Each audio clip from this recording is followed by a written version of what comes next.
Hello, everyone. Thank you. Thank you. Thank you. Okay, quiet. That's enough.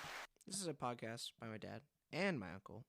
They talk a lot about music, like a lot. So please sit back and enjoy. I think they are going to start in about 14 seconds.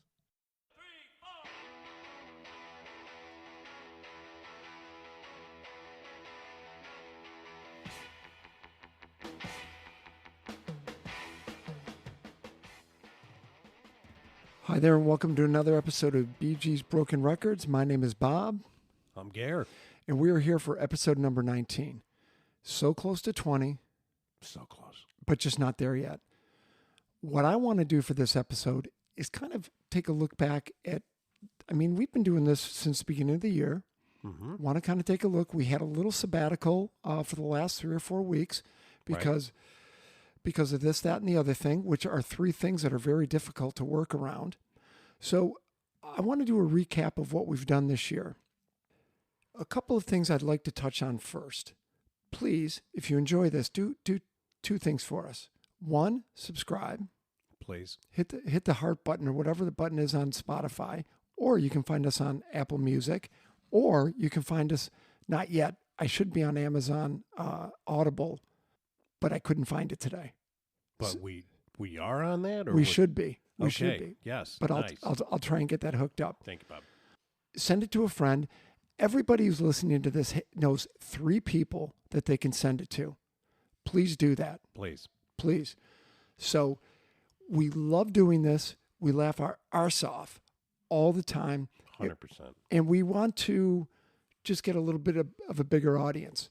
So today, like I think episode 15, I think it was with the covers, were supported by another used record dealer, which is my friend Gary, who is out of Portobello Road in London, Right. who sells the most gorgeous LPs I've ever seen. So Gary and Natasha and their dog Stanley, they don't bring the dog in on Saturdays. Portobello Road, if you are ever in London on a Saturday, that is one of the top 10 tourist destinations in London. You have to go. He's down at the Admiral Vernon Estate.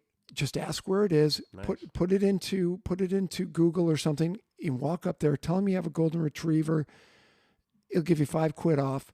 But I have picked up some of the most amazing stuff. And when I see him in a few weeks, he's got a pretty kick-ass Beatles White Album for me. So I'm really excited about that. Nice. Beautiful music, lots of selection. Go check out Firebird Records. Okay, that's our supporter for the day. Now, we're going to go back and we are going to talk about the previous 18 episodes in episode 19. Correct. All right. So, Bob and I each picked our top 3, put a little notes to it. Again, it's all about us. And this is why we're so great. And we want to be able to show. did anyone hear me pop the top off that beer? Because I'm having a lot of fun right now. And we want to bring to you all the great, worthless facts that makes your day. That's what we're here for. Like where our podcast is being listened to? That worthless yes. information? Yep. Hang on. Let me get my list. Go. Okay, so let me look at this piece of paper here. Let's look at these metrics. 479 plays total. We're just under 500, and I know episode 18 is going to put us over 500. Hey, 500 makes for a pretty good season, That's a pretty good year. especially in like Lions football or something like that. 500. Ho! That's right, people. We're coming to you from Detroit, the one of only 2 teams who have never made it past the second round of the playoffs. What's the other one? The Browns? Other one's the Browns. Yeah. Ever. Ever. Sell the team. Whoops, I digress. They Too much. suck. Okay, so of those 500 plays, and I'm rounding up, 85% have gone to the U.S., and I think 84% of it are male. Huh. Probably a good Probably a good assumption, number. yes. 9% in the United Kingdom. Nice. Now, here's where we start getting a little international. Hungary, Germany, Yeah. Egypt, Cyprus, Hong Kong, Turkey, Canada, Russia, the Republic of Moldova, Yemen, and Pakistan. Well, as I said in earlier podcasts, we will be doing the Middle East tour. Oh, totally. I mean, look at this. I mean, we had to go say hi to our brethren in Pakistan. Well, I mean, maybe we can nip into Yemen real quick. But here's the thing. Okay, guys, we'll admit it. Hungary, 0.00208%. That means somebody accidentally downloaded it. Same in Germany. Still same on the list. Still on the list. But wait a minute. When you get to Yemen, it's actually 1%. That's more than just one download. In Pakistan, that's 2%. Where are you killing it? We're killing it in Yemen. No, we're killing it in Pakistan, baby. Pakistan, here we come. What is the national language in Pakistan? No idea. Rock and roll. Yeah. Woo! Woo! Okay, so I'm having fun with that one. Okay, so 500 plays, and this is crazy. I was pretty happy about this. We put one up the other day called Just Say No, What Happens When You Let Booze and Drugs Take Over, 3 musicians who have disappeared. I honestly didn't think that was one of our best works. Holy shit, it's number 1. 48 spins. Look at that, huh? And that's new on the thing. I honestly thought, and this is like episode 6, and we were rookies. So, folks, we got great advice from a good friend of ours, Craig. I think after 6 episodes, he took us aside and he said, you have to edit this stuff. Yes. There are too many mouth clicks, too many ums, too many ahs. And I've gone through, and all the decent ones I've recut. And I've taken out 2 minutes of just crap and pauses and all that stuff. So, thank you, Bob. Yep, you're very welcome. So the one that I did that I thought was, I love this one. The Rock and Roll Memorabilia Bought by Us, episode number 6, which came out in April. I love that one. So that came into 47 plays. And then another one we just did, which came out on August 15th, was covers. Can they be better than the originals? I actually got a lot of text messages on that one. Nice. That one was a good one. That was a good one. 42 spins. So it goes all the way down. But I want to stop you there. I can be my Whoa, own. whoa. Like, Zip. wait. Go, I'm just saying go. I can be my own critic for us. And one of the ones which we did get feedback on that was not our best, and this is the only time I'll talk about not our best because we're normally great, was the Smiths versus the Cure. I agree. We were a little flat on that one. A little flat. I think I was pretty tired. And right. Could have prepared a little more for it. And we got feedback from one listener who said it wasn't your best. And we agreed. See, look, we're big enough to own up to it. Well, I really thought concerts we attended together was better than the church and the Smith and the Cure. But the concerts we attended together only had 11 plays. So, and I think that was probably my sister just hitting rewind. I'm not too sure. So, guys, this has been great. 48 plays, 47 plays, 42, 40, 37, 33, 29, all the way down. I totally dig it. And getting the feedback is phenomenal. Totally. Love Even it. if it's from one person, feedback is feedback. Right, exactly. So just to recap these, as Gary said, he's going to talk about 3 of the ones he likes. I'm going to talk about 3. We're going to kibitz back and forth. So basically the 2 of us are going to talk about 6 because 3 times 2 is 6. 6. Thank you. Gary, you go first. You pick yours. So I'm going to start with episode 11. 11. Do critics really get it? I just like this one because basically critics are just full of shit. And I said in the episode, and I'm going to say it again, what is a rock critic? What is a food critic? It's someone who gets paid to give their opinion, which is fine, but just because you're a rock critic, you could know nothing about music, and you go to the show and you say blah blah blah, and this was bad, and who cares? Who gives a crap what you think? Yeah. So if you listen to our episode from last week, I had mentioned that we're going to do a podcast. It's probably going to be a 3-parter on 250 songs that quote unquote critics, but actually musicians said you have to listen to these lost tracks, right? So Joey Tempest from Europe picked one song by a supergroup, Hassas, Hsas, okay, right? Oh, Sass. Sass. What are those guys up to these days? Hager, Schoen, Aronson, and Shreve.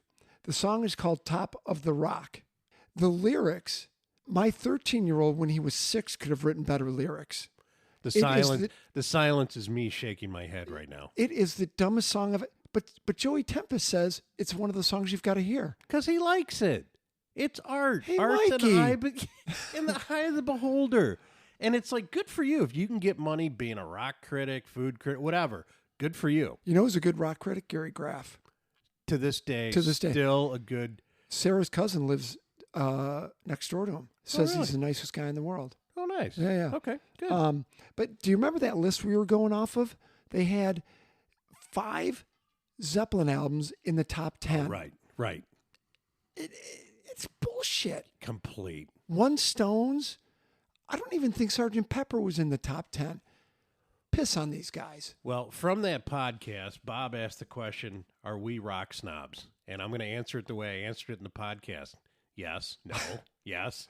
Are we better than the critics? Yes. Because we're just down to earth. Again, it's all about us. And, you know, I think what really sums it up for me, a rock critic and what it's all about, go watch the movie High Fidelity from 2000 with John Cusack and Jack Black, and they're in the record store, and these guys are the biggest nerds and the biggest critics, and they think they know everything, and they're completely full of shit.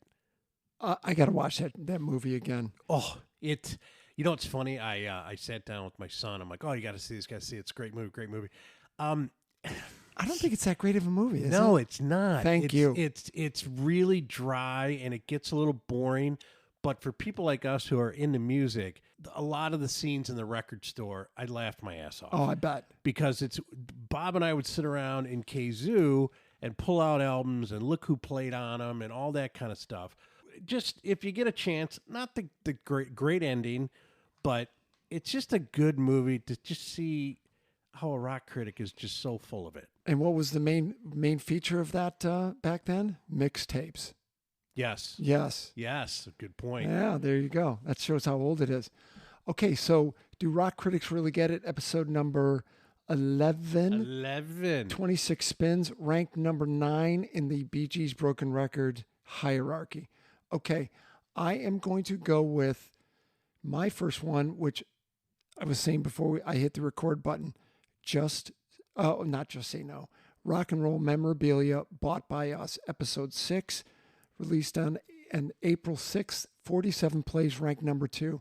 That one, I laughed so hard. Frick and A. That was so much fun to do. We got a lot of feedback. So Dan and Will, right? Those guys talk about rock snobs.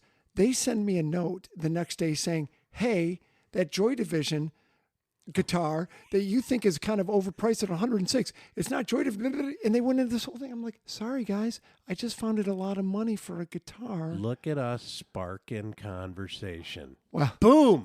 Drop the mic. That's why we're here. Okay. So that one, I laughed my butt off. And I, honest to God, wish I had McCartney's. I wish I had McCartney's bass, Michael Shreve's drum set from Santana that he played at Woodstock. Oh. I wish you had those cars from Lennon and Keith Richards. Lennon's Janis Joplin's Porsche, which are actually in the Rock and Roll Hall of Fame in Cleveland. Now, if I had known this, here it is, Gare. Rock and Roll Passings, Olivia Newton-John. If I had known she was going to die this year, I probably would have bought those leather pants that she had in there. No, it was a leather jacket. We might have to do a show on Olivia. I know. There's a lot there. I might not agree with it. Disco pants and haircuts. But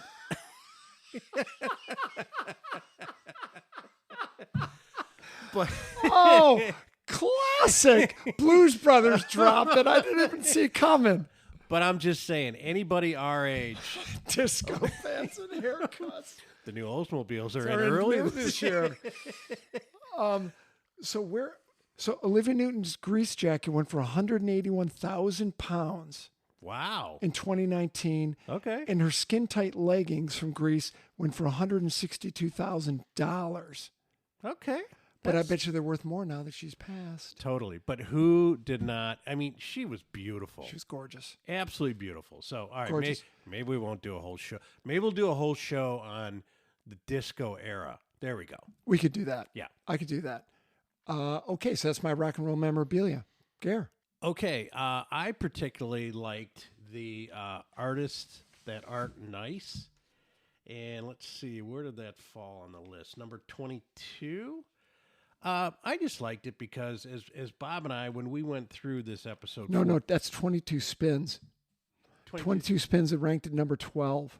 Oh, number 2. Oh, I'm sorry. Okay. But that's also, we just released that, 2 months ago. Right. Yeah. Well, and I think with this podcast, I mean, there's so many artists out there who are just dicks. Can I mention a few of them? Yeah, but I was just going to say anybody at that level normally isn't that nice. I mean, they're a phenomenal musician, artist, whatever you want to say. Some of the highlights we hit upon in this was Black Crowes, the Robinson brothers. Yeah. Courtney Love, bitch. Again, I like this guy when I see him in interviews. He's cut 2 discs this year. He's 80, David Crosby, and he's such a dick. He's such a dick. And we talked about it in the podcast, to get to this point in your life and nobody in your band will talk to you. Man. That's pathetic. You had to be one nasty individual. And it's like I said, Graham Nash stood by him for all those years in the 80s when he was just a junkie. Yep. No, so artists that aren't that nice. When we were done, I said I should do Chris Robinson because he is an Ike Turner. Oh. Chuck Berry. Chuck, yeah. Eddie Van Halen. Oh. He's not that. Dude, he treated Michael Anthony like dog crap. True. Booze. That was all booze. Come on. Right. Morrissey. Oh.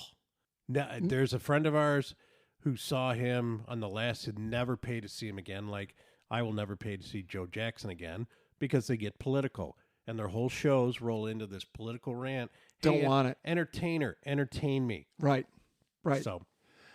So I was talking to Matt T. Right. The other day, and he was telling me the story. I guess Stephen Piercy from Rat was living down the street from Eddie Van Halen, and Eddie was trying to get clean. So he goes to Piercy, he says, "Hey, do you mind if I hide a bottle of vodka in your bushes?" Piercy's like, "I've got a freezer in the garage. Why don't you just put it in the garage, right?"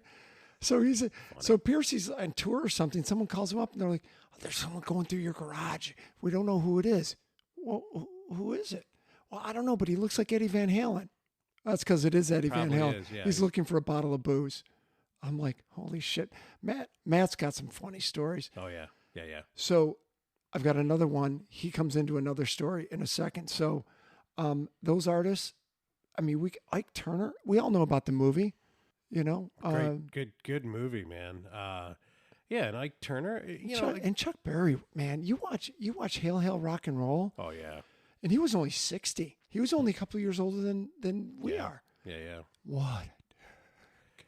It's amazing that guys from that era, and I don't know what they were like when they weren't on stage, but, these guys got screwed.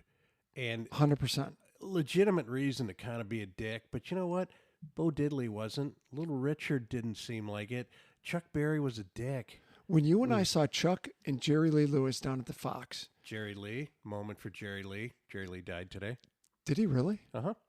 There was an article 2 days ago where Jerry Lee Lewis said, they said he was dead. He's like, "I'm not dead. I'm still here." But now you are. Now he is dead. 87. So when we saw him, Chuck always travels with a backup or with no backup band. You hire me. You better have a band who knows all my songs. Right. Give me this amp. Have a Cadillac for me at the airport and a check before I walk on stage. Or cash, remember? Or cash. Right. And then Jerry Lee brings his own band. Jerry was smoking hot that night. And how many times did Chuck stop? It was sad. Chuck sucked. Stopped. And there was something was wrong with the guitar. And then Jerry Lee Lewis lit up the place. He was awesome. Awesome. He was fantastic. Okay, so that's artists who aren't nice. Mm-hmm. Okay, next one for me, covers. So the covers one is, sorry about all the noise in the background, it's just me flipping papers. Covers, can they be better than the original? Episode 15, released August 5th, August 15th, 42 spins, ranks in at number 3. I like this one. This one was fun. I took 10 tunes that I thought were better than the originals. Garrett took 10 tunes that he thought were close to as good as the originals. And this one I got some feedback on. So Jim, my buddy who knows Carrie and Lenny, Right. sends me a text. I agree with you 100% on the Romantics cover of a Kinks tune. 100% I agree with you. What about this one? The cover of Rock and Roll, Velvet Underground's Rock and Roll by Detroit, which was Mitch Ryder, and basically the pre-Rockets, Right. which I think is actually a better tune. I haven't heard it. It's phenomenal. It's way better than the original. But I did get some feedback on the covers. Just fun. Just a fun album. Good stuff, Bob. Now, can I push you towards a bus a little bit? I don't want to throw you under a bus, but I want to kind of push you towards it. Hey, man, I can take it. You had one cover on there, Stay With Me, by some band. Michael Lice and the hair gel or whatever. The guy sent it to you, and I'm like, have you ever heard of these guys? And you're like, well, yeah, of course I have. Yeah, but they did a cover of Stay With Me by the Stones. Right. So I'm talking to Matt T. No, Stay With Me. By the Faces, not the Stones. Yeah, sorry. Thank you. So he looked at me and said, what's Gary saying that there's a cover? He said, the most quintessential rock song ever is Stay With Me. And I'm like, God, Matt, I might have to kind of agree with you on that one. He goes, and Kirsten says you can do a better cover than that one. Like, what the hell? And I'm like, yeah. Now, that just segues into something else. So Matt knows it. Sticks and stones, man. Sticks and stones. Matt knows a ton about music. So he suggested I try and hire a gentleman, a pro musician, to come in and do our podcast with us. Tony Franklin, the Fretless Monster bass player, who played with The Firm and Roy Harper and a bunch of other bands. I said, Matt, I sent a note to him. He said he doesn't want to do podcasts because of X, Y, and Z. And I said, I respect him for it. If he doesn't want to do it, he doesn't have to do it. The next morning I wake up, I've got a cameo from Tony Franklin. Hey, Bob, how are you? Your friend Matt said, 18 minutes later, he's still talking about great venues he's played, great bass players. Jamerson is the best bass player ever on God's green earth. I laughed my ass off when I saw that thing. So funny. Hilarious. Okay, that's the only reason I bring it up, because Matt said the same thing about Stay With Me.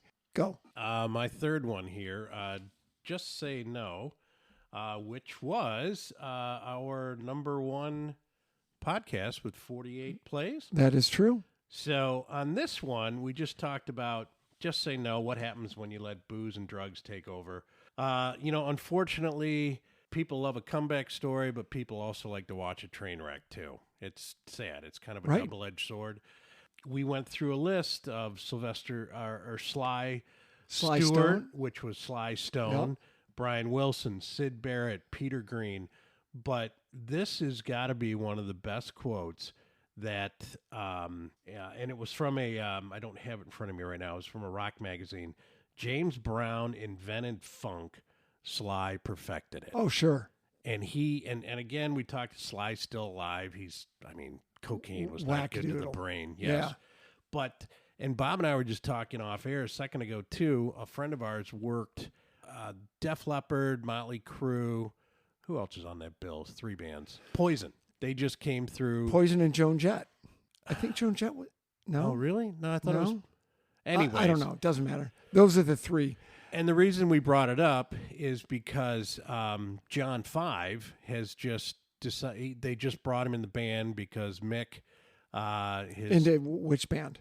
Motley Crue. Thank you. John 5, thank you. John 5 just joined Motley Crue to finish up this tour. For Mick Mars. Mick Mars has got the whole back arthritis. It's a condition, a syndrome that he has. Oh, he's had it forever. But the thing is, Vince Neil, who sings for Motley Crue, a friend of ours who worked the show, he needs a monitor on stage. He's completely out of shape. So he needs a teleprompter to read the lyrics. Correct. And he's out of shape when he's out of breath when he's running. Terrible. And to go pay money to see that? I wouldn't do it. No, absolutely not. But we are happy for John 5. He's a hometown guy. He's from our hometown. Yep. really cool to see the success there. But if we're talking about the booze and the drugs, you know, it's like you said, Peter Green, Eddie Van Halen. I mean, the alcohol didn't help him. I've got Vince Neil down there. Yep. What about, and then I just read a snippet about Rick James. I forgot he kidnapped people. He kidnapped a gal. Burned her with cigarettes. No, he burned her with hot crack pipes. Okay, yeah. I remember he burned. And then they kidnapped somebody else too. Rick James, man, what a nut job. Twisted. Yeah. Oh, God. We could keep going here. Billy Idol, cracks up a motorcycle, almost loses a leg. We could go on and on and on. And on. And on. And on and on. So booze, drugs, not good. Last one for me, guilty pleasures. I love that one because I do love my guilty pleasures. That ranked in at where's my guilty pleasures? Number 4 with 37 spins. Now, I'm going to bring this one closer to modern day. One of my guilty pleasures on that list, Temptation by Heaven 17. Phenomenal show. Who did we just go see a week ago? Heaven 17. And these guys, so the 2 original guys. Martin Ware and Glenn Gregory. So singer, 2 keyboards, 2 girl backup singers. Unbelievable. So I saw him warm up for Squeeze. So when Sarah and I were getting the tickets, I looked at her and said, "Hey, we can go meet the band in advance for $100. Sure, let's go." So we cruised down there. "Hey, man, I saw you at the Royal Albert Hall." And Sarah looked at Martin Ware and said, "Yeah, Bob thought you were better than Squeeze." And Martin was like, "Yeah, we heard that from a couple of people." Oh, nice. They were so great at the Royal Albert. I think they were as good, but I think that hall, that venue just gives you off such a vibe. They were the nicest guys in the world. We were just hanging out, chatting with them for a few minutes. I figure they probably made a couple $1,000s for 1 hour's work by having people come through. Sure. Sign something, get pictures taken. They deserve it. They did. Totally. Great show. But even when we saw them, obviously a much smaller venue than the Royal Albert, their connection with the audience, people, the stories were the people of the audience show we saw them really wanted to be there. Oh, for sure. Definitely could feel the love from the band to the audience to the band. And that was so much fun, Bob. And so much fun. Glenn Gregory doesn't like Thatcher. No, he does not like Thatcher. Old Iron Pants. Well, yeah. I thought her name was Iron something else. But you know what I found in the room the other day was a 12-inch Band-Aid LP that Doug had, oh, wow. which came out in 85, and I flipped it over to the back. There's Martin Ware and Glenn Gregory. I should have taken that down to have him sign it. Jeez, I wonder if that's worth a little something. I doubt it. I'm sure they put out a ton of them. Right. So, Cool. Guilty pleasures, REO Speedwagon, Roll with the Changes, Cheap Trick the Flame. I'm not even going to call Temptation a guilty pleasure because I Bryan Adams, John Denver. Yeah. Okay, you can have those. I'm taking Crushed by the Wheels of Industry. That's Heaven 17. Thank you. And Temptation. I think those are awesome tunes. Great tunes. Yeah. Great tunes. That's what I've got. I'm good. Okay, folks, thanks for listening. Absolutely. Please send this to somebody, anybody. Help us with our metrics. Episode 38, which is 19 times 2, we'll come back and we'll say, hey, we're in New York, London, Rome, Paris, and Stade. Sorry, I can't help that one. Fort Wayne is lovely this summer. Disco pants and haircuts. Okay, listen. Hey, we are out of here. This has been a complete gas. It's been a gas. Thanks for listening. Take that dog home. Give him some water. Give him a little rub in the back. And we'll see you in a week or so. See ya. Thanks. Take care.